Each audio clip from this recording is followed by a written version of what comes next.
الحمد لله رب العالمين والصلاة والسلام على أشرف الأنبياء والمرسلين نبينا محمد وعلى آله وأصحابه أجمعين.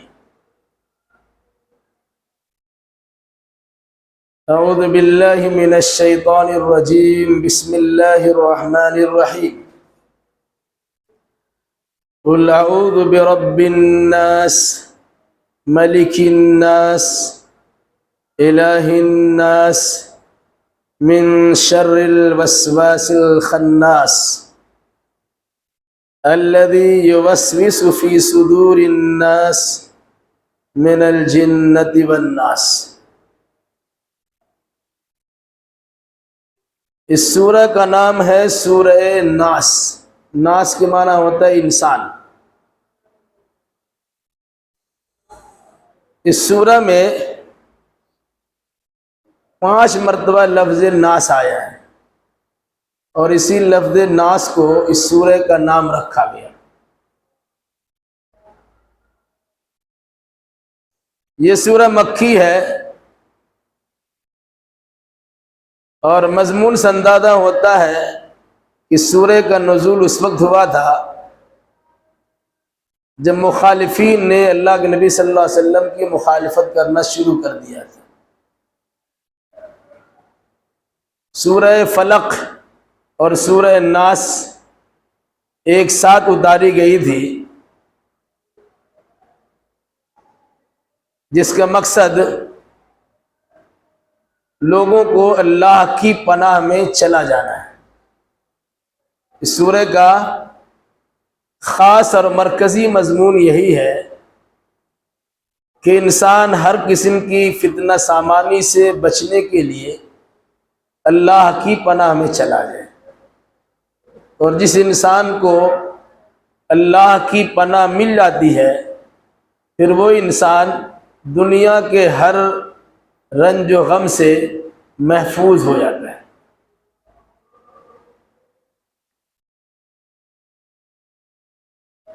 سورہ فلق اور سورہ ناس کو سورۃ المعوذتین کہا جاتا ہے. وہ سورہ جس کے ذریعے سے اللہ کی پناہ چاہی جاتی ہے. یقیناً جو انسان کی شرارتوں سے اور شیطان کی شرارتوں سے محفوظ رہنا چاہے اس کے لیے ضروری ہے کہ ان دونوں سورتوں کو بار بار پڑھتا رہے تاکہ وہ انسان و شیطان کی شرارتوں سے محفوظ رہ سکے.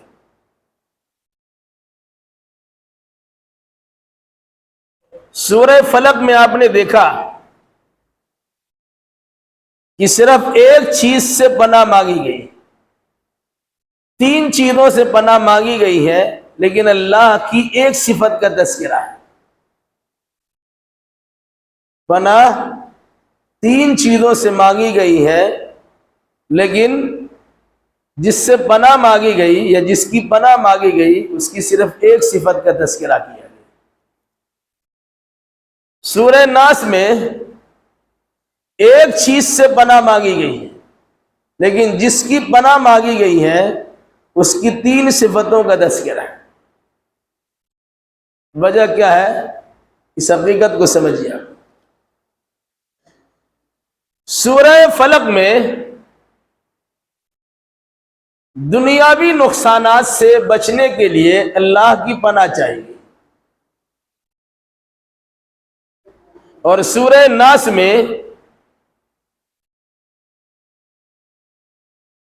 دینی شرارتوں سے بچنے کے لیے یا اخروی خرابیوں سے بچنے کے لیے اللہ کی پناہ چاہیے.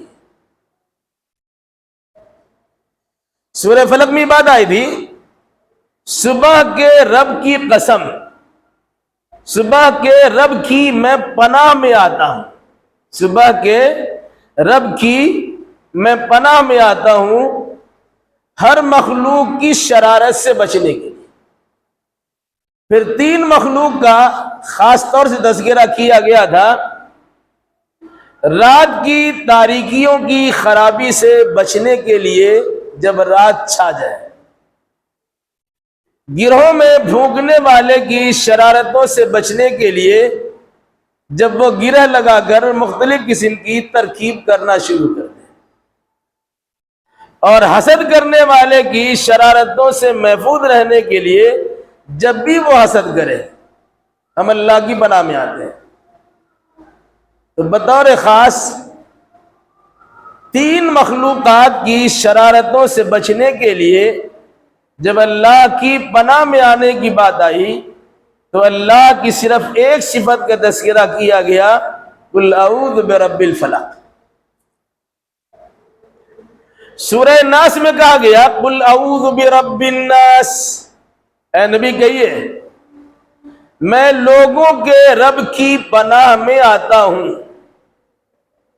ملک الناس لوگوں کے بادشاہ کی پناہ میں آتا ہوں، الہ الناس لوگوں کے معبود برحق کی پناہ میں آتا ہوں۔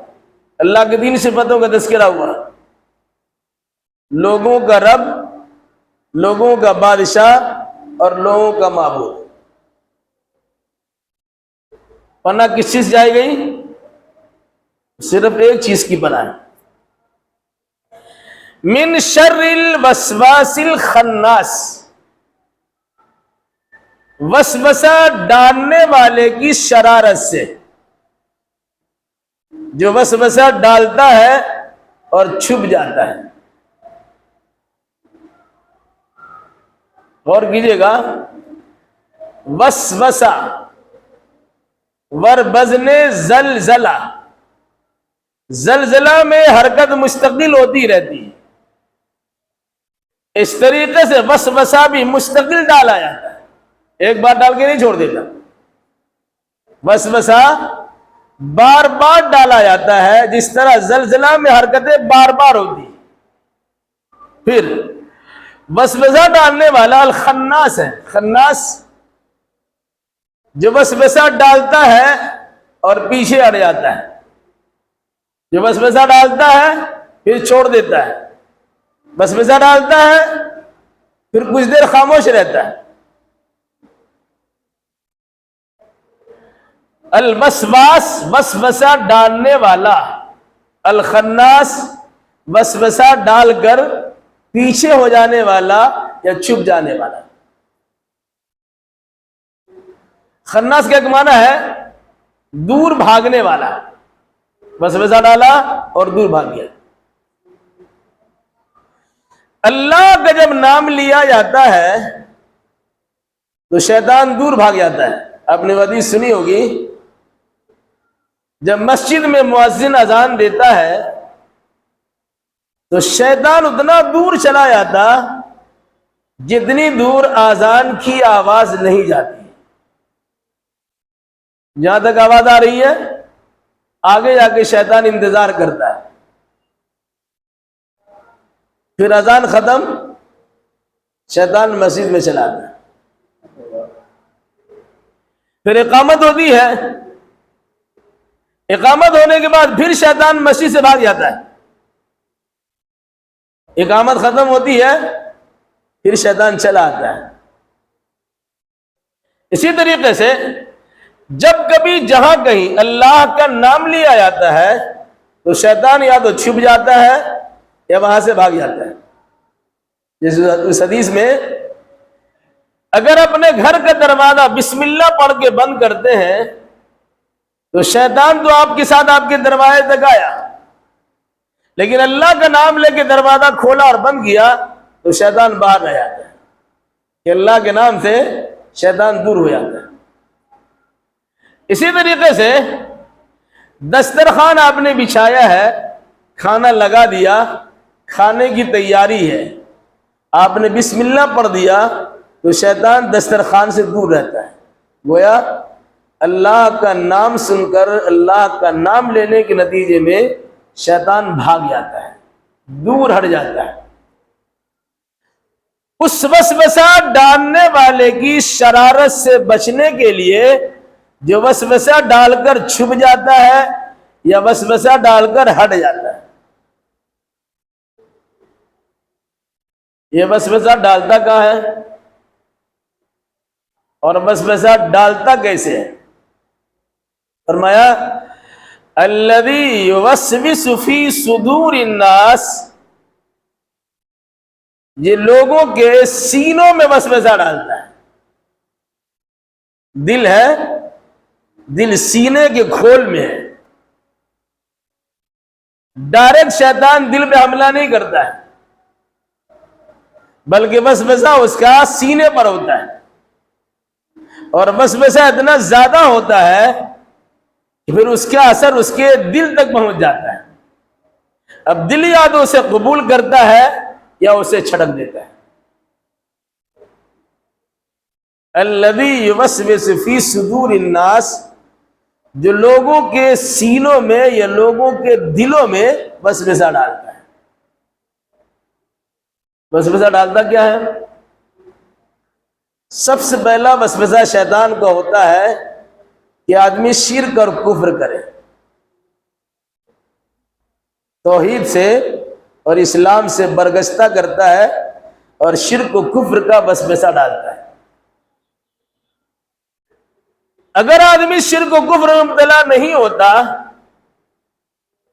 تو پھر شیطان وسوسہ ڈالتا ہے بدعت و خرافات سے متعلق،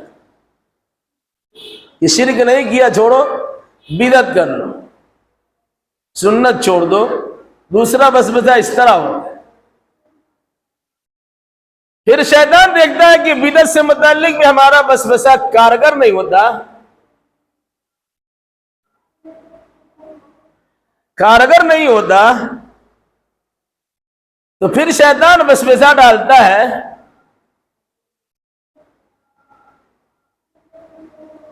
کسی برے کام کے کرنے کا۔ اگر شیطان وہاں برے کام کے کرانے میں کامیاب نہیں ہوتا ہے پھر وہ شیطان وسوسہ ڈالتا ہے اچھے کام سے نفرت دلانے کا، اس میں شکوک و شبہات پیدا کرنے کا۔ اور پھر شیطان کہ وسوسہ سے اگر کوئی آدمی محفوظ رہتا اور وہ اچھا کام کرتا ہی رہتا ہے تو شیطان کے وسوسہ کا ایک طریقہ یہ ہوتا کہ اس اچھے کام میں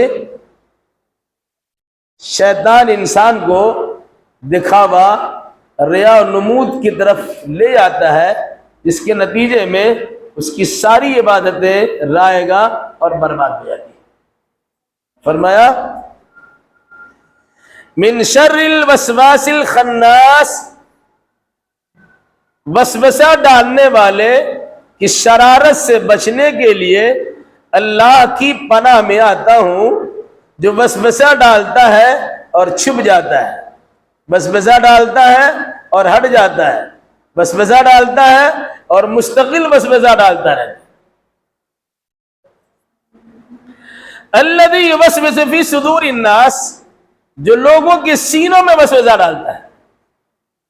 سینے سے مراد وہ حصہ جس کے اندر میں دل جمع ہے، وسوسہ کا اتنا انبار لگا دیتا ہے کہ دل اس وسوسہ میں گھر جاتا ہے۔ کبھی کبھی ایک جھٹک سے سارا وسوسہ ختم ہو جاتا، اور کبھی کبھی وسوسوں کے ہجوم کے نتیجے میں آدمی کے دل پہ اس کا زبردست حملہ ہوتا ہے اور پھر اس کا دل ہی مردہ ہو جاتا ہے۔ فرمایا من الجنۃ والناس، یہ وسوسہ ڈالنے والا انسان بھی ہوتا ہے اور جنات بھی ہوتا ہے۔ اب کہیے گا کہ جنات وسوسہ ڈال کے چھپ جاتا ہے تو سمجھ میں آتا ہے، انسان چھپ چھپا کر وسوسہ کیسے ڈالے گا؟ شیطان وسوسہ ڈالا، ہم دیکھتے اس کو نہیں ہے، وہ چھپ بھی جاتا ہے، ہٹ بھی جاتا ہے، لیکن کوئی انسان وسوسہ ڈالتا ہے، وہ چھپے گا کہاں سے؟ اس کے مفہوم علماء نے یہ بیان کیا ہے کہ شیطان کے مقابلے میں انسان کا وسوسہ ایسا ہوتا ہے کہ وسوسہ ڈالتا ہے تو وہ خیر خواہ بن کے آتا ہے، وہ اپنی اصلی حیت کو چھپاتا ہے۔ ہم تمہاری بدخواہی نہیں کرتے، تمہارے خیر خواہ ہیں، تمہارے بارے میں اچھا سوچتے ہیں، تمہیں اچھا مشورہ دیتے ہیں۔ گویا وہ اپنی اصلی حیت و نوعیت کو چھپاتا ہے اور خیر خواہ بن کر انسان کو بہکاتا ہے۔ اس لیے کہا من الجنۃ والناس، وسوسہ ڈالنے والا جنات ہو یا وسوسہ ڈالنے والا انسان۔ سورہ فلق میں جس چیز کی پناہ چاہی گئی وہ اللہ، اس کی ایک صفت ہے رب الفلق، صبح کے رب کی پناہ میں آتا ہوں۔ جس سے پناہ میں آنے کی بات کہی گئی، مجموعی طور سے ایک بات بیان کی گئی تھی، من شر ما خلق، دنیا میں جتنی مخلوقات ہیں ان تمام مخلوقات کی شرارت سے بچنے کے لیے صبح کے رب کی پناہ میں آتا ہوں۔ جس طرح رات کی تاریکی کو اس نے چھاڑ دیا اور دن کا اجالا وہ لے آیا، اسی طرح مخلوقات کی ساری شرارتوں کو، خباثتوں کو اللہ تبارک و تعالیٰ دور کر دے گا، کیونکہ میں اللہ کی پناہ میں آتا ہوں۔ پھر 3 چیزوں کا تذکرہ ہوا تھا، رات کی تاریکی سے اللہ کی پناہ، کیونکہ رات کی تاریکی میں بیماریاں ابھرتی ہیں۔ اب دیکھیں گے بیمار آدمی رات میں زیادہ کرتا ہے، اس کے درد میں اضافہ ہو جاتا ہے، وہ زیادہ پریشان ہوتا ہے۔ اسی طریقے سے جب کوئی انسان گرہ میں بھونکتا ہے، ظاہر سی بات ہے وہ جادو ٹونا کرتا ہے، یہ دنیاوی اعتبار سے ہی ہوتا، اس سے بچنے کے لیے اللہ کی پناہ میں۔ وہ جس طرح اس جادو ٹونا ٹوٹکا کرنے والوں نے ہمارے خلاف کارروائی کی ہے، اللہ تبارک و تعالیٰ اس سے بھی ہمیں بچا کے رکھے گا۔ اور حسد کرنے والے حسد کرتے رہتے ہیں، یہ سارا معاملہ دنیاوی اعتبار سے۔ تو دنیاوی اعتبار کی پریشانیوں سے بچنے کے لیے اللہ نے اپنی ایک صفت کا تذکرہ کر کے بتا دیا، جس طرح رات کی تاریکی اللہ نے چھاڑ دیا ہے اور دن کا اجالا لے آیا ہے، اسی طریقے سے دنیا کے سارے ہموم و غموم، ساری پریشانی، ابتلا اور مصیبتیں، آزمائشیں، ان تمام کو اللہ تبارک و تعالیٰ دور کر دے گا، جس طرح رات کی تاریکی دور کیا ہے اور دن کا اجالا لایا ہے، شفا دے دے گا اور بیماری خاتمہ کر دے گا۔ وہ دنیاوی پریشانی کا تذکرہ تھا۔ اس سورہ ناس میں اخروی پریشانی یا دینی پریشانی، دینی پریشانی بڑی خطرناک ہے۔ کیوں؟ ایک انسان اگر دنیاوی مصیبتوں سے دوچار ہوا ہے، چند سال میں اس کا انتقال ہو جائے گا، معاملہ یہی کہ یہی ختم ہو جائے گا۔ لیکن اگر کوئی انسان شیطان یا انسان کے وسوسہ کے نتیجے میں دینی خرابی سے دوچار ہو گیا ہے، تو مسئلہ اس کے اسی دنیا کا تک نہیں ہے، دنیا ختم، پھر بھی ان کا معاملہ چلتا رہے گا یہاں تک کہ آخرت برپا ہوگی اور پھر اس کا حساب اس کو چکانا پڑے گا۔ اس کے لیے اللہ نے اپنی 3 صفتوں کا تذکرہ کیا ہے۔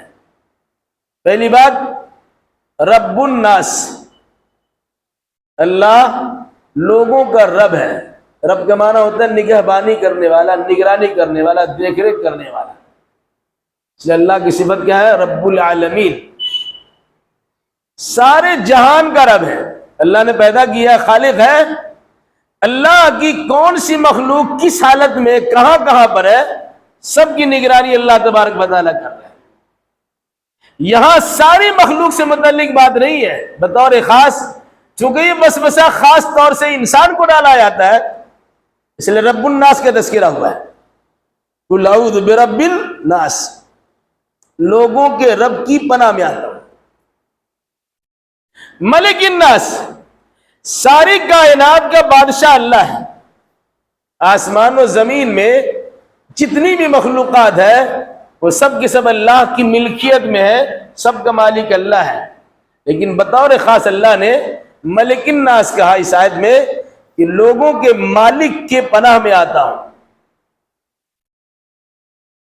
جب اللہ رب ہے اور اللہ مالک ہے، خاص طور سے انسان کا رب ہے اور انسان کا مالک ہے، تو انسان سے مطالبہ ہے الہ الناس کہ تمہارا معبود بھی ایک ہی ہونا چاہیے۔ تو اللہ نے صفت بیان کی، اے نبی کہیے میں لوگوں کے رب کی پناہ میں آتا ہوں، لوگوں کے بادشاہ کی پناہ میں آتا ہوں، لوگوں کے معبود کی پناہ میں آتا ہوں۔ جو انسان کسی کی نگرانی کرتا ہے، کوئی اس کی پناہ میں چلا آتا محفوظ ہو جاتا۔ کوئی آدمی کسی کہیں کا بادشاہ ہے، حاکم ہے، وقت ہے، کوئی اس کی پناہ میں چلا گیا بچ جاتا ہے۔ تو اللہ تبارک و تعالیٰ تو لوگوں ہی نہیں ساری کائنات کا رب ہے اور ساری کائنات کا مالک ہے۔ جو انسان اللہ کی ربوبیت کا اقرار کرتا ہے اور اللہ کی مالکیت اور حاکمیت کا اقرار کرتا ہے اور وہ اس کی پناہ میں چلا جائے گا، دنیا کی کون طاقت اسے نقصان پہنچا سکتی ہے؟ اسی دو چیز کو مد نظر رکھتے ہوئے انسان کو یاد بھی دلایا ہے کہ تمہارا رب ہونے کے ساتھ، مالک ہونے کے ساتھ، الہ اور معبود بھی اللہ ہی ہے۔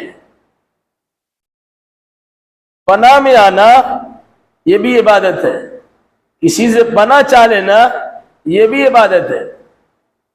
اسباب کے بغیر اگر کوئی انسان کسی کی پناہ میں جاتا ہے یہ شرکی عمل ہے۔ اسباب اختیار کر لیا، اب ہم کو بچا سکتے ہیں، بھائی ہم کو بچا لیجئے، یہ شرک نہیں ہے۔ لیکن آپ کہیں کسی گوشے میں پڑے ہوئے آپ سے کہیں گے بھائی صاحب مجھ کو بچا لیجئے، یہ بغیر اسباب کیسا کریں گے؟ تو بغیر اسباب کے پناہ میں جانا یہ اللہ کے لیے کسی اور کے لیے نہیں۔ فرمایا الہ الناس، لوگوں کے معبود کی پناہ میں آتا ہوں۔ کیسی پناہ؟ من شر الوسواس الخناس، بار بار وسوسہ ڈال کر چھپ جانے والے کی شرارت سے بچنے کے لیے اللہ کے پناہ میں آتا ہوں۔ بار بار کوئی انسان جب وسوسہ ڈالتا ہے تو بار بار ہی وسوسہ ڈالتا ہے۔ شیطان بھی بار بار وسوسہ ڈالتا ہے اور انسان بھی بار بار وسوسہ ڈالتا ہے۔ کبھی انسان بن کے رہتا ہے، کبھی انسانی شکل میں شیطان آتا ہے، کبھی شیطان چھپ چھپا کے رہتا ہے لیکن لوگوں کو ورغلاتا اور بہکاتا رہتا ہے۔ کبھی باضابطہ بصراحت انسانی ہوتا ہے لیکن انسان آپ کو شرک کی طرف لے جاتا ہے، کفر کی طرف لے جاتا ہے، بدعت کی طرف لے جاتا ہے، دہریت کی طرف لے جاتا ہے، الحاد و بے دینی کی طرف لے جاتا ہے۔ تو انسان بھی آپ کے سامنے آتا ہے اور اس طرح کا خیال ڈال کر آپ کو بہکانے کی کوشش کرتا ہے۔ یا فرمایا کہ انسان ہو یا جنات، ان دونوں میں سے جو بھی ہو، انسان کو جو بہکاتا ہے اور بار بار بہکاتا ہے، ان تمام تر بہکانے والے انسان و جنات سے میں اللہ کی پناہ میں آتا ہوں۔ تو حدیث بھی یاد رکھیے، ہر انسان کے ساتھ ایک شیطان لگا ہوا ہے اور اللہ ہی نے لگایا ہے، جس کو اردو فارسی میں ہمزاد کہتے ہیں اور قرآن کی زبان میں قرین کہا جاتا ہے۔ ہر آدمی کے ساتھ ہے، اور وہ جو شیطان انسان کے ساتھ ہے وہ انسان کو بہکاتا رہتا ہے۔ صحابہ نے پوچھا یا رسول اللہ کہ آپ کے ساتھ بھی قرین ہے؟ کہا میرے ساتھ بھی قرین ہے، میرے ساتھ بھی شیطان ہے، لیکن اللہ نے مجھ پر یہ احسان کیا ہے یہ شیطان مجھے بہکا نہیں سکتا اور بہکانے کی کوشش بھی نہیں کر سکتا۔ مطلب کیا ہوا؟ اس شیطان کو میرا مادیت اللہ نے بنا دیا ہے، مجھ کو بہکا ہی نہیں سکتا ہے۔ تو ہر انسان کو وہ شیطان بہکاتا ہے، ساتھ میں اس کے رہتا ہے، الٹی سیدھی حرکتیں کراتا ہے۔ اس مناسبت سے شیطان اس کے ساتھ لگا ہوا ہے، بہکاتا ہے، لیکن نبی کو وہ بہکا نہیں سکتا۔ اور انسان کے ساتھ میں قرین ہے، اس کا ہمزاد ساتھی ہے جو شیطان ہے، دکھتا نہیں ہے لیکن ساتھ میں رہتا ہے۔ علاوہ اس کے جہاں ایسا لگے آپ کو کہ وہاں سے شکوک و شبہات پیدا ہوں گے، تو انسان بھی کبھی بہکاتا ہے، کبھی شیطان بہکاتا ہے۔ اللہ کے نبی صلی اللہ علیہ وسلم نے شکوک و شبہات کی جگہ سے بھی اپنے آپ کو بچایا۔ اگر وہ حدیث آپ سامنے رکھیں تو سمجھنا آپ کے لیے آسان ہو جائے گا کہ اللہ کے نبی صلی اللہ علیہ وسلم اعتکاف میں تھے، آپ کی اہلیہ گھریلو مسئلے میں آپ سے بات کرنے کے لیے مسجد پہنچ گئی، حضرت صفیہ بہت دیر تک بات کیا، جب جانے لگے تو اللہ کے نبی صلی اللہ علیہ وسلم نے کہا چلو ہم تم کو گھر چھوڑ کے آتے ہیں۔ اب اعتکاف میں تھے، اپنی بیوی کو مسجد سے نکلے اور گھر چھوڑنے کے لیے چلے گئے۔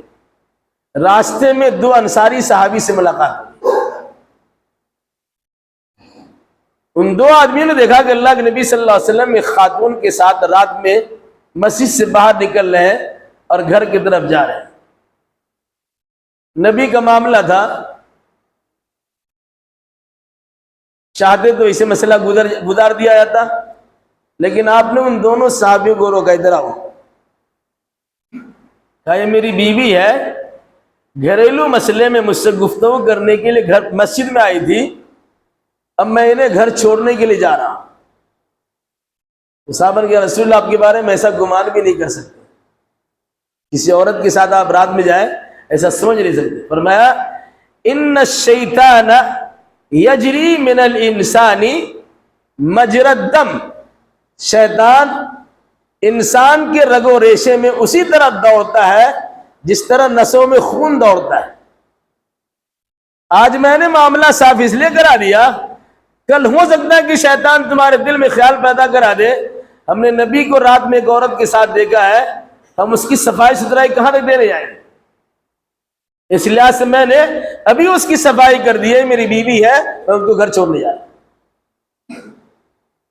دوسری بات، اس سورہ میں جس چیز کی تعلیم دی گئی ہے وہ تعلیم بطور خاص یہ ہے کہ ایک انسان ہے جس کے خلاف نفرتیں بے شمار لوگ پھیلاتے ہیں، جس کے خلاف لوگوں کو بہت سارے لوگ ورگلاتے ہیں، جس کے خلاف ریشہ دوانیاں بہت سارے لوگ کرتے ہیں۔ کیا دائی، دعوت و تبلیغ کرنے والا ہر ایک انسان کے پاس جا کر کے اپنی صفائی دے گا؟ ہر ایک کے پاس آپ کو جانے کی ضرورت ہی نہیں ہے، کیونکہ کتنا کو صفائی دینا چاہیں گے آپ، اور کتنے لوگ آپ کی بات کو مان لیں؟ اس لیے آپ لوگوں کی پرواہ ہی مت کیجیے۔ ان تمام شرارتوں سے بچنے کے لیے، چاہے انسانی شرارت ہو چاہے شیطانی شرارت ہو، انفرادی شرارت ہو یا اجتماعی شرارت ہو، ان تمام تر شرارتوں سے بچنے کے لیے اللہ کی پناہ میں چلے آئیے، ایک مضبوط سہارا ڈھونڈ لیجئے اور بے فکر ہو کے کام کیجیے۔ گویا اس سورہ نے داعیوں کو یہ پیغام دیا ہے کہ آدمی، انسان ہو یا جنات، لوگوں کی شرارتوں پر توجہ دینے کے بجائے بطور خاص اللہ تبارک و تعالیٰ کو اپنا سہارا سمجھ لے اور اسی کی بارگاہ میں پناہ طلب کرے۔ جس کو اللہ کی جانب سے پناہ مل جائے گی، اس انسان کو دنیا کی کوئی طاقت مضرت و نقصان نہیں پہنچا سکے گی۔ اس سورہ میں اللہ کی 3 صفتوں کا تذکرہ کر کے ایک چیز سے پناہ مانگی گئی ہے، اور وہ ہے جو انسان ہو یا شیطان، انسان کو وسوسہ ڈالتا ہے، وسوسہ ڈالنے والے کی شرارتوں سے بچنے کے لیے اللہ کی پناہ۔ اے اللہ، ہمارے خلاف اس قسم کے لوگ کارروائی کرتے ہیں، ہمیں ان تمام کی شرارتوں سے بچا دے۔ یہ سورہ ناس میں اللہ نے ان شرارت سے بچنے کے لیے ایک ترکیب سکھلائی ہے۔ اخیر کی بات، بسم اللہ کے بعد سے شروع ہوتا ہے قرآن، اور والناس کی سین پہ ختم ہوتا ہے یہ قرآن۔ یہ کہہ لیجیے سورۃ الفاتحہ سے شروع ہوتا ہے یہ قرآن، اور سورہ ناس پہ ختم ہوتا ہے یہ قرآن۔ اگر غور کریں گے تو پورے قرآن کو اللہ نے سمیٹ دیا ہے کہ جس چیز کی آپ نے دعا مانگی تھی، اہدنا الصراط المستقیم صراط الذین انعمت علیہم غیر المغضوب علیہم ولا الضالین، اے اللہ سیدھے راستے پر چلا، انبیاء، صدیقین، شہداء، صالحین کے راستے پر چلا، اے اللہ یہود و نصارہ کے راستے سے ہمیں بچا لے۔ آپ نے شروع میں اللہ سے دعا کی ہے ان تمام کی شرارتوں سے بچنے کے لیے اور ان کی بری راہ سے دور رہنے کے لیے اللہ سے دعا کی، انبیاء مرسلین کے راستے پر چلنے کی دعا کی۔ سورہ ناس کے ذریعے سے یہ تعلیم ہمیں دی گئی ہے، چاہے یہودی ہمیں بہکائے، نصرانی ہمیں بہکائے، کفار و مشرکین ہمیں بہکائے، ملحد و دہریہ ہمیں بہکائے، دینی اعتبار سے بہکائے کہ دنیاوی اعتبار سے بہکائے، ان تمام تر بہکانے سے اے اللہ میں تیری پناہ میں آتا ہوں۔ میں تجھ سے یہ بھی مدد چاہتا ہوں، تو نے سیدھا راستہ میں تو قرآن کی شکل میں دے دیا کہ ایسا نہ ہو کسی قرآن کے ذریعے سے ہم پھر گمراہ ہو جائے اور شیطانی بساوس سے دوچار ہونے کے نتیجے میں شکوک و شبہات میں مبتلا ہو کر ہم اپنی عاقبت کو خراب کر لیں۔ اے اللہ کبھی میرے ساتھ ایسا نہ کرنا، انت بھلا سو بھلا، اخیر میں ہمارا کام صحیح رہے گا، بھئی ہمارا کام صحیح ہے۔ انما الاعمال بخواتمها، اعمال کا دار و مدار خاتمہ پر ہے۔ شروع جتنا اچھا کر لیا لیکن اخیر میں کلمہ کفر بک دیا، ہمارا سارا ستیہ ناش ہو جائے۔ اے اللہ پورے قرآن پر ہمارا عمل چلا آ رہا ہے، اخیر میں شیطان جب وسوسہ ڈالتا ہے موت کے وقت بھی اس شرارت سے بھی ہمیں بچا لینا، اور زندگی کے تمام تر شعبات میں انسان نما شیطان ہو یا حقیقی شیطان ہو ہمیں وسوسہ ڈال کر گمراہ کرنا چاہتا ہے اور تیرے ڈگر سے ہٹانا چاہتا ہے۔ اے اللہ ان تمام تر وسوسوں سے، ان تمام تر خرابیوں سے بچنے کے لیے میں تیری پناہ میں آتا ہوں۔ اللہ تعالیٰ نے سورہ فلق اور سورہ ناس میں لوگوں کو اللہ کی پناہ چاہنے کا حکم دیا ہے، جس میں بطور خاص یہ تعلیم دی گئی ہے، پہنچ کر اپنی صفائی وہاں نہیں دے سکتے ہیں، ان تمام تر انسانوں کے سامنے صفائی پیش کرانے کے لیے اللہ کا مضبوط سہارا تلاش کر لیجئے۔ اللہ اگر آپ کا ہو گیا، من کان للہ کان اللہ لہ، جو انسان اللہ کا ہو جاتا ہے اللہ اس کا ہو جاتا ہے، اور جس کا اللہ بن جائے گا اس کا بیڑا پار ہو جائے گا۔ انبیاء کرام علیہ السلام نے اللہ کا سہارا لیا ہے، وقت کے فرعون و نمرود کا مقابلہ کیا ہے، کوئی ان کا بال باقا نہیں کر سکے، اور جب ہم نے اللہ کے علاوہ غیر اللہ کا سہارا ڈھونڈنا تلاش کیا ہے تو دینی اور دنیاوی دونوں اعتبار سے ذلت و خواری کا سامنا کرنا پڑا ہے۔ تو گویا ان دونوں صورتوں نے ہمیں یہ تعلیم دی ہے کہ ہمیں ہر معاملہ میں اللہ کی پناہ چاہنی چاہیے، اور بطور خاص دینی معاملہ بھی اللہ کی پناہ چاہنے اور پناہ چاہنے کی طلبگاری میں ہم وقت ہمیں رہنا چاہیے کہ اللہ اپنی حفاظت میں رکھ، اور شیطان اور انسان دونوں کی خرابیوں سے محفوظ رہنے کے لیے اللہ تو اپنی پناہ میں رکھ۔ اگر اللہ نے ہمیں پناہ میں رکھ لیا یقیناً ہم ہر قسم کی آفات و بلیات سے محفوظ رہیں گے۔ اللہ تعالی ہمیں اور آپ کو اور جملہ مسلمانوں کو کتاب و سنت کی روشنی میں عقیدہ اعمال بجا لانے کی توفیق مرحمت فرمائے، آمین۔ جہاں پہ قرآن ختم